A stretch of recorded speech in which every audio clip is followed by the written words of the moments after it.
બલિદાનોના પગલે તમને અને મને, પ્રત્યેક નાગરિકને, પ્રત્યેક ભારતવાસીને મત આપવાનો, વોટ આપવાનો અધિકાર મળ્યો.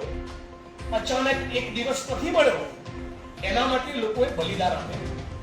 તો આજે જ્યારે નરેન્દ્ર મોદીની ભાજપ સરકાર ઇલેક્શન કમિશન ઓફ ઇન્ડિયા સાથે મળી એકબીજાના મેળાપીપણામાં દેશના સ્વતંત્રતાના આંદોલન સાથેની ગદ્દારી છે. આ આરએસએસ અને ભાજપની નરેન્દ્ર મોદીની સરકારે જે વોટ ચોરીનું કૃત્ય કર્યું છે, જે વોટ ચોરીનું આંબેડકર અને દેશના બંધારણ સાથે કરવામાં આવેલી સૌથી મોટી ગદ્દારી અને એનું અપમાન છે. અને આ અપમાનની સામે, આ ગદ્દારીની સામે, આ વોટ ચોરીના કૌભાંડની સામે કોંગ્રેસ પાર્ટી, સન્માનની રાહુલજી, ગુજરાત પ્રદેશ કોંગ્રેસ સમિતિના અમારા પ્રદેશ પ્રમુખ શ્રી માનની અમિતભાઈ ચાવડા અને અમે તમામ એક સુરે સંકલ્પબદ્ધ છીએ કે કોઈ પણ સંજોગોમાં વડોદરાને જગાડીશું, ગુજરાતને જગાડીશું, આખા દેશને જગાડીશું. પણ હવે પછી ગુજરાતમાં અને દેશમાં વોટ ચોરી થવી જોઈએ નહીં. અત્યાર સુધી જે વોટ ચોરી થઈ એ ભારતીય જનતા પાર્ટીના લલાટ ઉપર લાગેલી વધુ એક કલંકની કાળી તીલી છે. અને એટલા લુચ્ચા, બેફામ અને બેશરમ માણસો છે કે જ્યારે ગુજરાત પ્રદેશ કોંગ્રેસ સમિતિના પ્રમુખ માનનીય Amitbhai Chavda facts, figure, data સાથે કહી રહ્યા છે કે ઓલપાડ 84, જિલ્લો નવસારી, 30,000 જેટલા મતદારોમાં મતદાર યાદીમાં ખોટી રીતે વોટિંગ કરવામાં આવ્યા, એડિશન અને ડિલીશન કરવામાં આવ્યા. એક શબ્દ એ ચૂંટણી પંચ, ચૂંટણી આયોગ બોલતું નથી. હરિયાણા, કર્ણાટકનું એક્સપોઝ સન્માનની રાહુલજીએ કર્યું. એમણે પણ એલિગેશન નહીં, એવિડન્સ આપ્યા, નક્કર કોન્ક્રીટ આધાર પુરાવા. એક ઘરમાં 2 BHK ના ફ્લેટમાં અગવડતા વેઠીને સાંકળ મુકળ 2-5 ના બદલે કદાચ 15 માણસો રહે અને બધી 12 જણા મતદાન કરે તો પણ કદાચ સમજાય કે હશે કોઈ રેર કિસ્સામાં એવી પરિસ્થિતિમાં સાંકળ મુકળ કોઈ રહેતું હશે. પણ એક ઘરમાંથી 150 મતદાર કઈ રીતે નીકળે?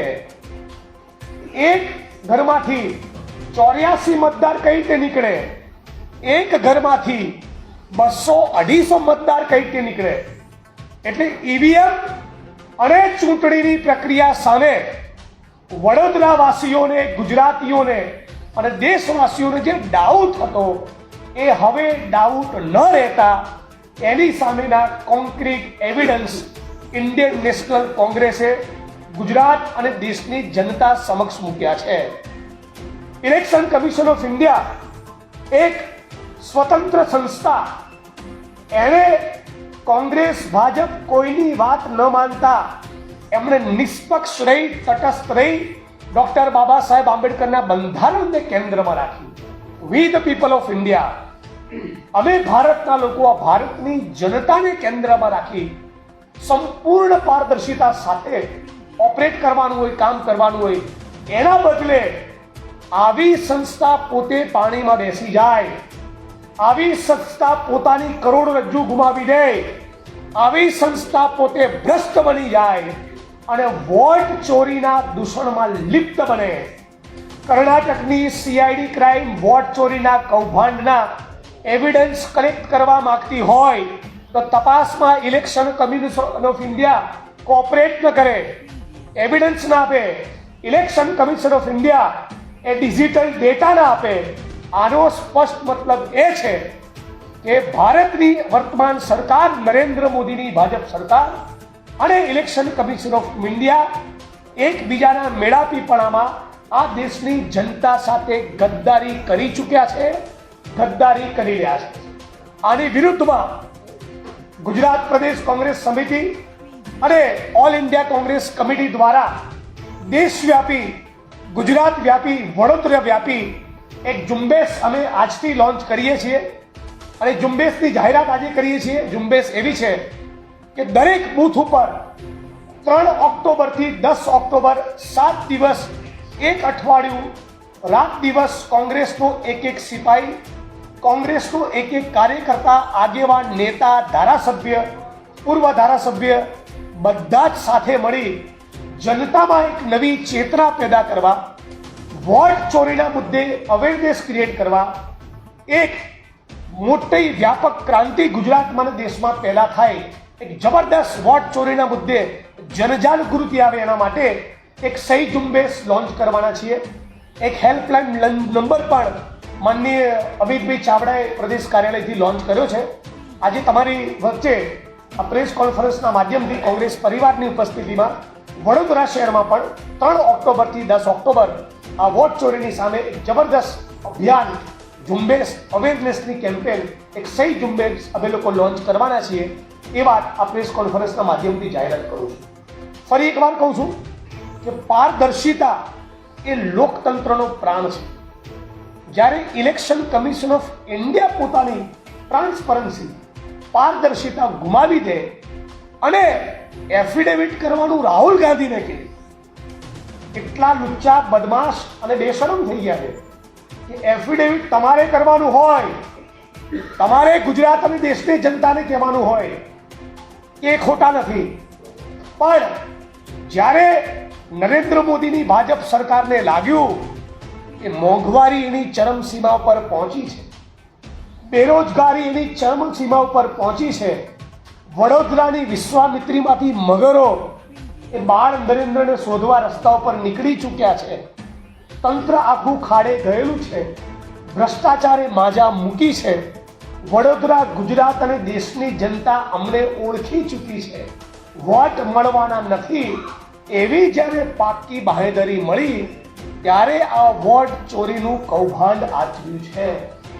જો વિદેશી બેંકમાં પડેલું કાળું નાણું પાછું લાવ્યા હોત, 2 કરોડની રોજગાર દર વર્ષે ઊભી કરી હોત, તમારા અને મારા બેંકના એકાઉન્ટમાં 15 લાખ જમા થયા હોત, સ્માર્ટ સિટીઝ બની ચૂક્યા હોત, કબૂતરબાજીમાં ગુજરાતના બેરોજગાર યુવાનોએ છાતી પર ગોળી ખાવાની તૈયારી સાથે કેનેડાની ફાઇલો મૂકવી પડતી ન હોત, તો નરેન્દ્ર મોદીએ, ભાજપની સરકારે પણ કદાચ આ વોટ ચોરી કરવી ન પડતી હોત. પણ જ્યારે લાગ્યું કે વિકાસ થઈ ચૂક્યો છે, ગુજરાત અને દેશની જનતા ઓળખી ચૂકી છે, તો હવે કયો રસ્તો બચવાનો, એ બચાવના રસ્તા તરીકે આ એક વોટ ચોરીનું એક રાજ્યવ્યાપી, રાષ્ટ્રવ્યાપી કૌભાંડ આ સરકારે આચર્યું છે. અને ફરી કહું છું, આ કૌભાંડ આચરીને ભારતીય જનતા પાર્ટી અને ઇલેક્શન કમિશન ઓફ ઇન્ડિયાએ ડૉક્ટર બાબા સાહેબ આંબેડકરના બંધારણ સાથે, સ્વતંત્રતાના આંદોલન સાથે, સ્વતંત્રતાના એ સેનાનીઓ જેમણે બલિદાનો આપ્યા, એ બલિદાનનું અપમાન કર્યું છે. આપવાથી બોલો છો, કોઈ પ્રશ્ન કે સવાલ? સહી ઝુંબેશમાં દરેક બૂથ ઉપર કોંગ્રેસની ટીમ, કોંગ્રેસના કાર્યકર્તાઓ, અમે બધા જ ગ્રાઉન્ડ ઝીરો પર ઉતરીશું, લોકોને મળીશું, પત્રિકા ડિસ્ટ્રીબ્યુશન કરીશું, વોટ ચોરીનું આખું સ્કેમ શું થયું છે એક્સપ્લેન કરીશું અને લોકોનું સમર્થન માગીશું. સાથોસાથ લોકોને પણ કહેવા માગીએ છીએ કે ફક્ત કોંગ્રેસની કે વિપક્ષની જવાબદારી નથી, તમે પણ દેશના નાગરિક છો, તમારો પણ મતદાન કરવાનો અધિકાર છે. તો તમારા મતની ચોરી ન થાય એના માટે તમે પોતે, વોટર પોતે પણ રક્ષક બને પોતાના બૂથનો, એક એવી જનજાગૃતિ આવે અને સરકાર ફરી આવો ગફલો ન કરે એના માટેની સહી ઝુંબેશ કરીશું.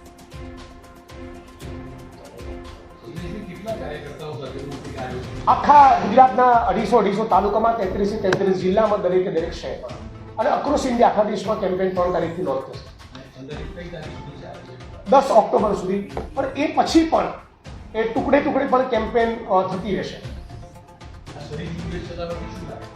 એક જબરદસ્ત પહેલા તો એવું છે કે રાજ્યના અને દેશના દરેક નાગરિકની જાણવાની જવાબદારી, એનો અધિકાર છે કે એક્ઝેક્ટલી અમે જ્યારે કહીએ છીએ કે વોટ ચોરીનું કૌભાંડ, એ જન સુધી વાત પહોંચે કે એક ઘરમાં 2, 5, 8, 10, 12, 15 વોટ હોય ત્યાં સુધી સમજીએ, 20, 22, 25 વોટ હોય ત્યાં સુધી સમજીએ. એક ઘરમાંથી 250 મતદાર ક્યાંથી કરે? નવસારીના ઓલપાડ 84માં 30,000 ફેક વોટર્સ અને જ્યારે પીસીસી પ્રેસિડેન્ટ કોઈ સ્ટેટના ત્યાં એક્સપોઝ કરતા હોય, એક શબ્દ ઇલેક્શન કમિશન ઓફ ઇન્ડિયા બોલતું નથી અને મરચા લાગે છે બીજેપીને, બીજેપી કેમ રિસ્પોન્ડ કરે છે? ચૂંટણી પણ જવાબ આપે છે. આ બધી વાતો લોકો સુધી લઈ જઈએ તો લોકોને પણ ખ્યાલ આવે. લોકોના મનમાં એક ડાઉટ છે લાંબા સમયથી, અમે તો વોટ આપતા નથી, અમે તો પીસાઈ રહ્યા છીએ, અમે તો ત્રસ્ત છીએ, પરેશાન છીએ, રોડ રસ્તા ખરાબ છે, ભૂવા પડ્યા છે, ગટરો ઉભરાય છે, બેરોજગારી છે, મોંઘવારી છે, જોબ્સ નથી, જીતે છે ક્યાંથી? આ ડાઉટ લોકોને ક્લિયર થાય એ પણ આનો એક મકસદ છે.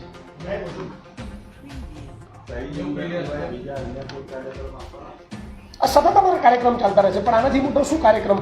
આખું કોંગ્રેસ પરિવાર એ ગ્રાઉન્ડ ઝીરો પર દરેક બૂથ ઉપર જશે. અમારો એવો પ્રયત્ન રહેશે કે એક પણ બૂથ બાકી ન રહે. હા છે ને, અમારા બૂથ એજન્ટ છે, દરેક બૂથ ઉપર કાર્યકર્તા છે.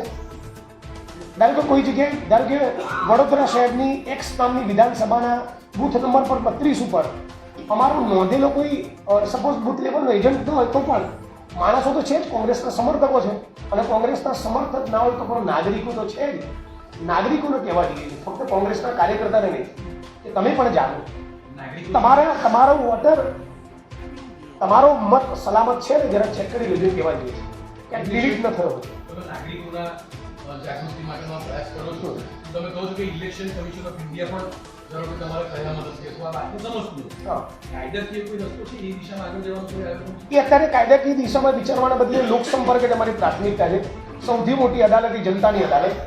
જનતા જો એક જનતામાં એક મોટી વ્યાપક જાગૃતિ આવે અને એમાંથી જો એક વિદ્રોહ પેદા થાય અને ઋત્વિજભાઈ જોશી અને જિજ્ઞેશ મેવાણી એના બદલે જનતાને જ હજારો લોકો પૂછે મારું નામ કેમ ડિલીટ થયું, મારા પડોશમાં માણસ ક્યાંથી આવી ગયો, આ તો રહેતો નથી અહીંયા, પેલા ઘરમાંથી 134 લોકો ક્યાંથી વોટ કરી ગયા, આ લોકો જ પૂછતા જાય, એનાથી ઉત્તમ કઈ દે.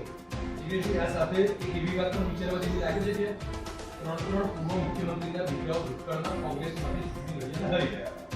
તમે સંજોગ અવસાન જે બન્યું, આટલા મોટા આયોજનો સાથે જાઓ છો તો કાર્યકર્તાઓની કોષ પર મોટી કરવાની ખૂબ જરૂર આવે છે. બિલકુલ તમે ક્યાંક પૂછતો છો એ વાત સમજવી છે કઈ રીતે? ના, એના માટે તમારું સંગઠન સૂચન અભિયાન ચાલી રહ્યું છે આખા દેશમાં, જેની શરૂઆત ગુજરાતથી થઈ. કેટલા કાર્યકર્તાઓ કે ટાર્ગેટ છે? હજારો લોકો, એક પણ બૂથ બાકી નહીં મૂકી. અમારો અટેમ્પ્ટ એ રહેશે દરેક બૂથ ઉપર પહોંચે, પણ દરેક જિલ્લા, તાલુકા અને મોહલ્લા કક્ષાએ તો પહોંચવાના છીએ. એનાથી પણ અમારે છેક નીચે સુધી ઉતરીએ તો દરેક બૂથ ઉપર અમારા 50-100 માણસો સમર્થનમાં આવે, સહી ઝુંબેશમાં જોડાય તો એનો રિયલ ઇમ્પેક્ટ આવે. અમારો એફર્ટ તો એ જ રહેશે મેક્સિમમ લોકો સુધી રીચ આવે. અંતિમ રાજ્ય સરકારમાં છેલ્લા કેટલા સમયથી મંત્રીમંડળના વિસ્તરણની વાતો આવે છે, તો ગાંધીનગર સચિવાલયમાં જાઓ છો, તમને લાગે છે કે હવે કશે એ થવું જોઈએ? માત્ર 17 મંત્રીઓ ઘણા બધા ખાતા, એ ભારતીય જનતા પાર્ટીના પ્રમુખ કાર્યકર છે. તમે ધારાસભ્ય તો છો. ના, એ તો છું જ, પણ એના કરતાં બેટર એ છે કે તમે મને એમ પૂછો કે ખાલી પડેલા સરકારી પદોમાં ભરતી સરકાર કેમ નથી થતી, તો કહું લુચ્ચો એ તો નથી. હું ખાલી એક વાત જોડવા માંગીશ કે જીતેશભાઈએ વાત કરી પ્રમાણે વડોદરા શહેરમાં પણ વડોદરા શહેરના કલેક્ટરશ્રીને આપ સૌ જાણો છો મીડિયાના માધ્યમથી અમે આવેદનપત્ર આપીને લેખિત ફરિયાદ આપેલી છે. વડોદરાના જે 19 વોર્ડ છે કોર્પોરેશનના, વોર્ડ નંબર 10 અને વોર્ડ નંબર 17 જે ડુપ્લિકેટ વોટર્સના પુરાવા સાથે અમે વડોદરા શહેરના કલેક્ટરને લેખિતમાં આવેદનપત્ર આપ્યું. આજ સુધી અમને એનો જવાબ મળ્યો નથી. સાથે સાથે જે એમનો પ્રશ્ન હતો કે વડોદરા શહેરમાં ટોટલ 1200 બૂથ છે, જે 3 ઓક્ટોબરથી 10 ઓક્ટોબર જે અમારું આ લોન્ચિંગ થયું છે સહી ઝુંબેશ, એમાં 3 ઓક્ટોબરે વડોદરા શહેરમાં પહેલા જ દિવસે 3 તારીખે એક સાથે 300 બૂથ પર કોંગ્રેસના કાર્યકર્તા આગેવાનો પોતાના બૂથમાં નીકળીને આ સહી ઝુંબેશનો કાર્યક્રમ આગળ લઈ જવાનો છે. જી અલગ ના રાખો ને, આજે આ રીતે બોલું આજે આ તમારા સમયનો જ છે. ડીએમપી ગવર્મેન્ટ આંદોલન થયું, એમાં પોલીસે કોર્ટમાં તમારી ભરવાનું કે આંદોલન કરનારા કોણ છે, તોફાન કરનાર કોણ છે, એટલે ખબર નથી, કોઈ પકડાતા નથી. શું માનો ભારતીય જનતા પાર્ટી સાથે હાર્દિક પટેલ મળી ગયા અને પોલીસને તોફાને નથી મળી ગયા એવું લાગે છે? એમાં તો કોઈ ડાઉટ જ નથી, પણ મહત્વનો સવાલ એ પણ છે કે વડગામ વિધાનસભામાં હું બીજી વખત ચૂંટાયો, એના મતદારોના એક સેટે, એક તબક્કાએ મને વોટ આપ્યા, બીજા એક વર્ગે નહીં આપ્યા. પણ જે ક્ષણે હું ચૂંટાઈ જાઉં છું એ પછી મને વોટ નહીં આપનારા મતદારોનો પણ હું ધારાસભ્ય છું.